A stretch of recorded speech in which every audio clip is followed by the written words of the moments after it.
Demonstrasi kontekstual, budaya positif dan segitiga restitusi. Jerry Puspitasari, SPD MPD, CGP Angkatan 7, Kabupaten Blora. Kenalkan, saya Jerry Puspitasari, SPD MPD, CGP Angkatan 7, Kabupaten Blora. Dengan fasilitator Bapak Juari SPD MA dan sebagai pengajar praktik Ibu Susi SPD MPD. Restitusi. Apa itu restitusi? Dian Goosen dalam bukunya Restitution, Restructuring School Discipline tahun 2001 telah merancang sebuah tahapan untuk memudahkan para guru dan orang tua dalam melakukan proses untuk menyiapkan anaknya untuk melakukan restitusi bernama segitiga restitusi, Restitution Triangle. Restitusi adalah proses menciptakan kondisi bagi murid untuk memperbaiki kesalahan mereka sehingga mereka kembali pada kelompok mereka dengan karakter yang lebih kuat. Restitusi juga merupakan proses kolaboratif yang mengajarkan murid untuk mencari solusi masalah mereka sendiri dan membantu murid berpikir tentang orang seperti apa yang mereka ingin menjadi, tujuannya mulia, dan bagaimanakah mereka harus memperlakukan orang lain. Ini menurut Goosen tahun 2004. Bapak Ibu, di sini ada sebuah tabel di mana tabel itu berisi mengenai identitas gagal dan identitas sukses. Untuk identitas gagal berupa hukuman, sedangkan identitas sukses yaitu disiplin. Disiplin di sini ada dua macamnya, yaitu konsekuensi dan juga restitusi. Bapak Ibu bisa menyaksikan di tabel ini. Nah, dari tabel ini akan muncul sebuah kesimpulan bahwa hukuman berdampak negatif, sedangkan konsekuensi akan berdampak netral, sedangkan restitusi akan berdampak positif pada perkembangan anak. Nah, Bapak Ibu akan memilih yang mana untuk membuat anak-anak kita lebih percaya diri, lebih sukses, dan menganggap bahwa apa yang mereka lakukan, jika hal itu negatif, maka akan memunculkan sebuah konsekuensi atau restitusi, bukan sebuah hukuman yang akan membawa mereka kepada kegagalan dalam menentukan identitas. 9 ciri-ciri restitusi. Yang pertama, bukan untuk menebus kesalahan, namun untuk belajar dari kesalahan. Yang kedua, memperbaiki hubungan.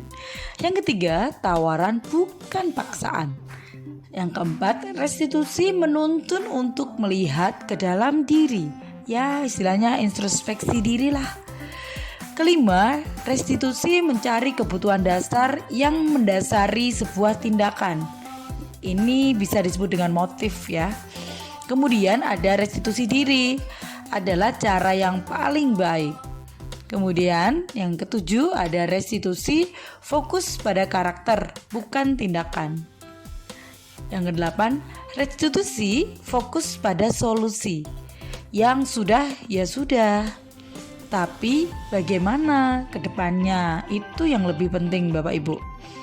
9. Restitusi mengembalikan murid yang berbuat salah pada kelompoknya. Jadi di sini murid yang pernah melakukan kesalahan akan diterima kembali di kelompoknya karena dia sudah menyesali perbuatannya, dia sudah menyadarinya, dan dia sudah merubah perilakunya. Nah, restitusi ini bisa berdampak positif, iya kan? Segitiga restitusi. Segitiga ini merupakan segitiga sama kaki. Pertama, menanyakan keyakinan, menstabilkan identitas, dan memvalidasi kebutuhan.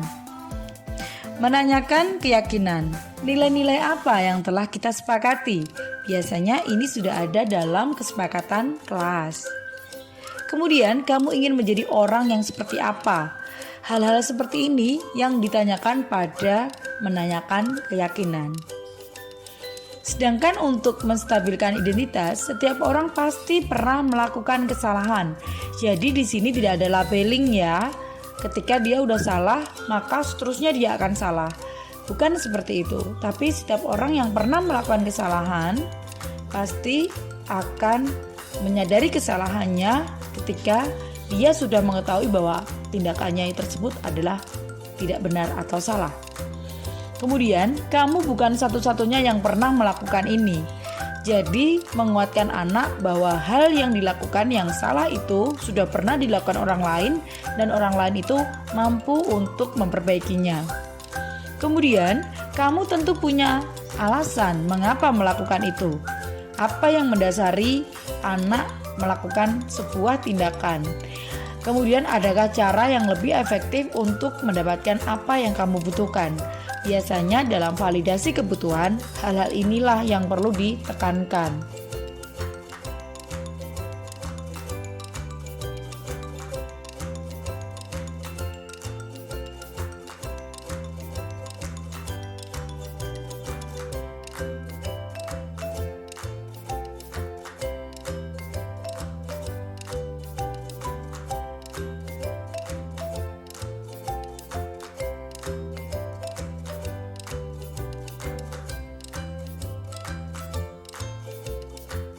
Saya yang bertentangan bawah ini nama lengkap Agus Soe Pamungkas, tempat dan tanggal lahir Blora 22 Agustus 2005, jenis kelamin laki-laki, asal sekolah SMA Negeri 1 Jepon, kelas 12 IPS 3, alamat rumah Jepon RT 5 RW 3. Dengan ini menyatakan bahwa saya telah melanggar tata tertib sekolah.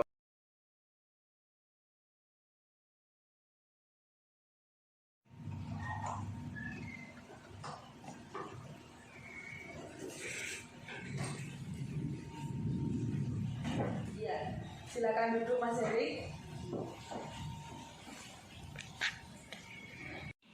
Baik Mas Erik, kamu tahu tidak kenapa Bu Jiri memanggil kamu ke sini?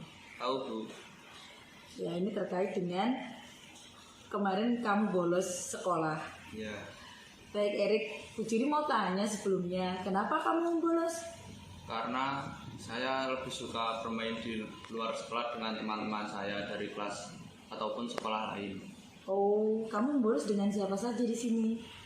Saya dengan teman-teman saya yaitu ada Doni, Mario, Bagus, dan Gali. Oh, sama mereka. Ya, Oh ya, Puji mau tanya, kamu tahu tidak konsekuensi dari kamu membolos? tahu Puji. Apa konsekuensinya? Konsekuensi saya membolos yaitu saya dapat ketinggalan pelajaran. Nah, kenapa kamu lakukan itu? Ya, Ibu Jerry tidak akan mencari-cari kesalahan kamu lagi karena memang sudah terjadi. Jadi mau tanya, Erik, kamu senang tidak ketika kamu itu membolos? Saya sangat senang karena saya dapat bermain bebas dengan teman-teman saya, bisa mabar ataupun ngopi gitu. Oke, kamu tahu tidak bahwa apa yang kamu lakukan itu ternyata bisa membawa dampak bagi sekolah dan orang tua? Iya. Apa dampaknya? Karena jika saya waktu membolos dan ketahuan oleh pihak berwenang ataupun Satpol PP, jadi saya bisa terseret ke hukum maupun dan dapat menjatuhkan nama sekolah. Nah, itu kamu tahu. Selain itu Mas Erik, di sekolah itu juga mengkhawatirkan kamu. Kenapa? Karena ketika kamu keluar dari sekolah, maka di jam sekolah, maka sekolah yang bertanggung jawab atas dirimu. Sehingga ketika kamu membolos, apabila terjadi sesuatu di jalan, maka sekolah juga ikut bertanggung jawab. Nah, Mas Erik, Bu Jiri mau tanya, apakah di kelas itu ada kesepakatan keyakinan kelas begitu? Ada Apa? kesepakatan atau keyakinan kelas yaitu dengan mengikuti pembelajaran dengan Tertib? tertib. Iya. Lalu Kita kembali lagi. Ketika kamu tadi pembolos, kamu merasa senang. Kamu tahu sekarang bahwa ada konsekuensi yang akan kamu terima ketika kamu bolos dan mengalami hal-hal yang tadi kita bicarakan. Tahu. Nah, kalau kamu sudah tahu, apa kedepannya yang akan Mas Erik lakukan untuk memperbaiki kesalahan itu? Saya dan teman-teman saya akan mengikuti pembelajaran dengan tertib dan tidak mengulanginya kembali. Baik, nanti Mas Erik bisa menuliskan kata-kata kesepakatan itu, kemudian Mas Erik mempercantiknya dan menempelkannya di dinding kamarmu supaya kamu akan selalu ingat bahwa kamu mempunyai keyakinan bahwa kamu tidak akan melakukan perbuatan membolos lagi. Begitu Mas Erik ya? Ya Bu. Baik, sekarang Mas Erik bisa kembali ke kelas untuk kedepannya ditingkatkan lagi semangat belajarnya dan juga tanggung jawabnya sebagai seorang pelajar. Ya, Bu. Begitu? Ya. Baik, terima kasih waktunya Mas Erik. Jadi akhirnya sampai di sini. Silakan kembali ke kelas. Siap Bu. Ya, sama-sama.